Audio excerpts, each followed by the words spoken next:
Hello everyone. आज के stock market series के लेक्चर नंबर 8 में हम स्टार्ट करने वाले हैं फाइनेंशियल एंड टेक्निकल एनालिसिस।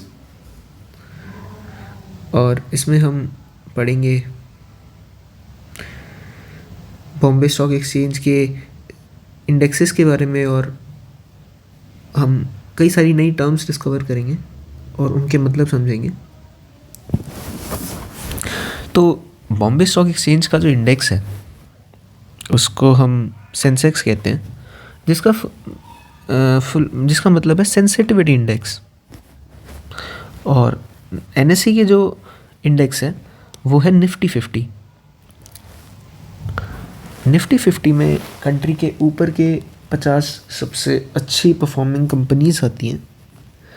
और ये डायनामिक है क्योंकि ये हर 6 महीने में या 8 महीने में चेंज होता रहता है, क्योंकि कुछ कंपनीज अच्छा परफॉर्म करती हैं, कुछ नहीं करती हैं।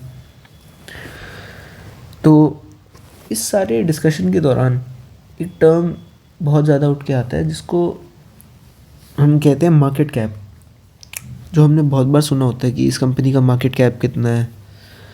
तो अब जवाब हमारे पास क्या है कि व्हाट इज़ मार्केट कैप।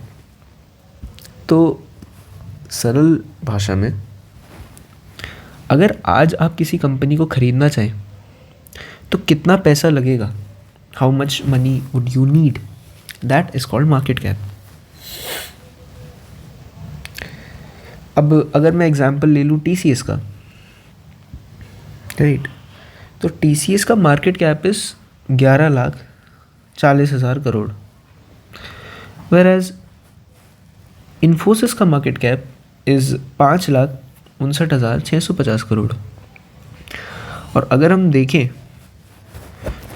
तो टीसीएस का जो मार्केट कैप है वो अकेले इन्फोसिस, विप्रो और एचसीएल के सम से के जितना है ऑलमोस्ट।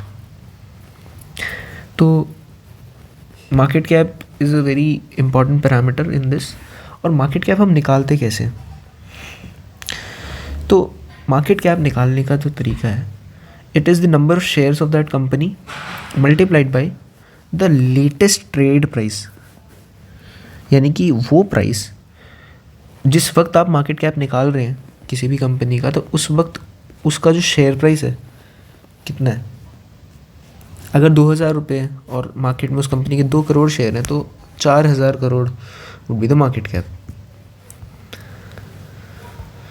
अब मार्केट कैप के बेसिस पे अगर हम कंपनीज का कैटेगराइजेशन करें, so there are three categories on which companies can be divided.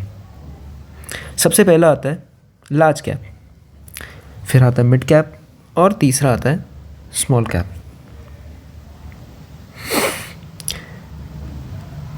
Large cap companies वो हैं जिनका मार्केट कैपिटल 10,000 करोड़ से ज़्यादा होता है। Mid cap on the other hand वो कंपनीज हैं जिनका मार्केट कैप 500 से लेकर 10,000 करोड़ के बीच में आता है। And small cap are those companies जिनका मार्केट कैप 500 करोड़ से कम है।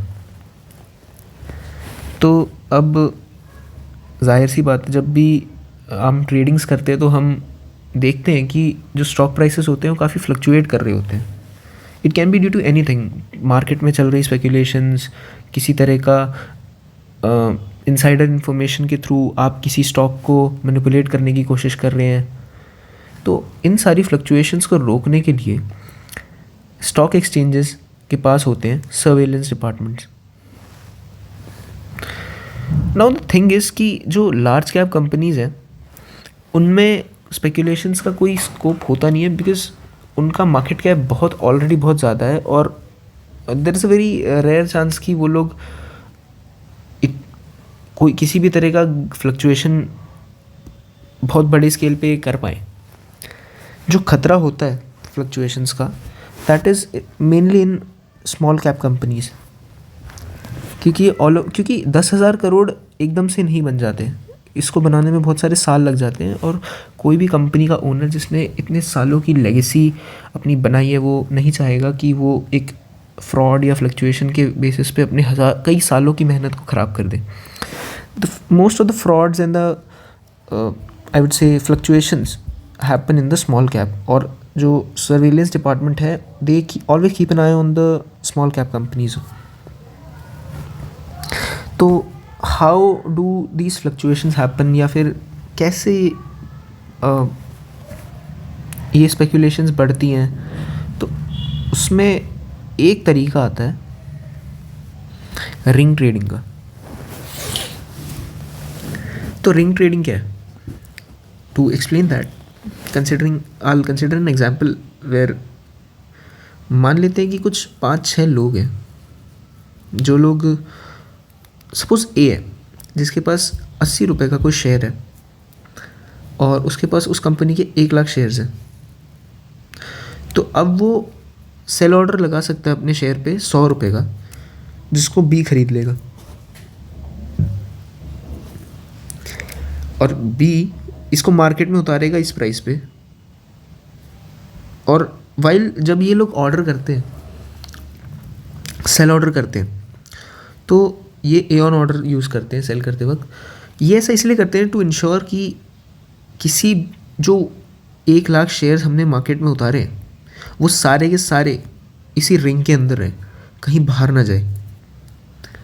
और अब बी ने सी को बेचा वो शेयर 120 रुपये में. इसी तरह सी ने उस शेयर को बेचा डी को 140 रुपये शेयर पे, डी ने बेचा ई को 160 रुपये पे, ई ने बेचा एफ को 180 रुपये में. और इस तरह करते करते ए ऑन ट्रेडिंग लगा के हमने ये देखा कि इन 6 लोगों ने 80 रुपये के एक शेयर को 180 रुपये का कर दिया. तो अगर ध्यान से देखें, 80 रुपये के शेयर को 180 रुपये का सिर्फ इन 6 लोगों ने आपस में डीलिंग करके कर लिया है. तो this is one of the ways through which ये आर्टिफिशियली किसी भी मार्केट में किसी भी स्टॉक को मैनिपुलेट करते हैं. और यहाँ अगर हम ध्यान से देखें तो इन्होंने ऑलमोस्ट डबल कर दिया उस शेयर के प्राइस को. Now the one who starts, अब ये कैसे फ्रॉड्स होते कैसे?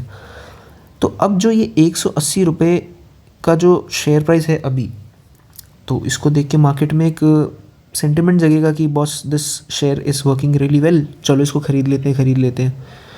Now the ones who started this one, he closes the ring. उसने बेच दिया 1 लाख शेयर्स को और ही ब्रेक्स द रिंग और बना लिए अपने पैसे. और हम जैसा कि देख सकते हैं कि उस स्टॉक का प्राइस इसके बाद कैसे एकदम से गिरेगा और कितने सारे लोगों का पैसा गायब हो जाएगा.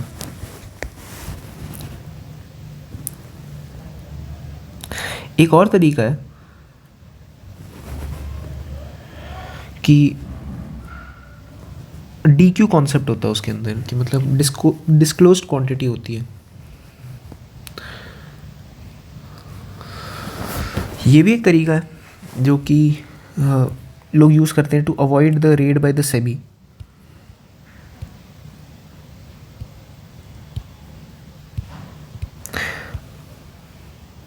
अब इसी तरह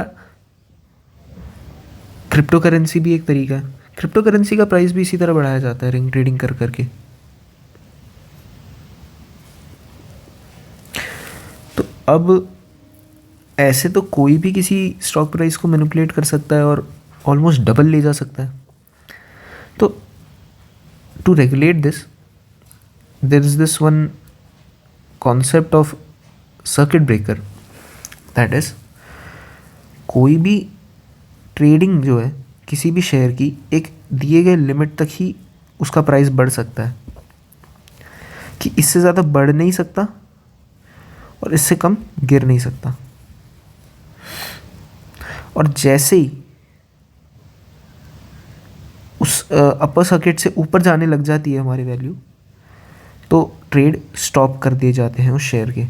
ये रेट ऑफ कितना रेट होगा इसका, that is usually decided by Bombay stock, BSE और NSE. ये कितना भी हो सकता है, 2%, 5%, 20%. ताकि हम ये इंश्योर कर सकें कि ये रिंग ट्रेडिंग के थ्रू किसी भी शेयर को ज़्यादा मैनिपुलेट ना कर सके। सेलिंग प्राइस उस गिवन पॉइंट से ज़्यादा नहीं हो सकता।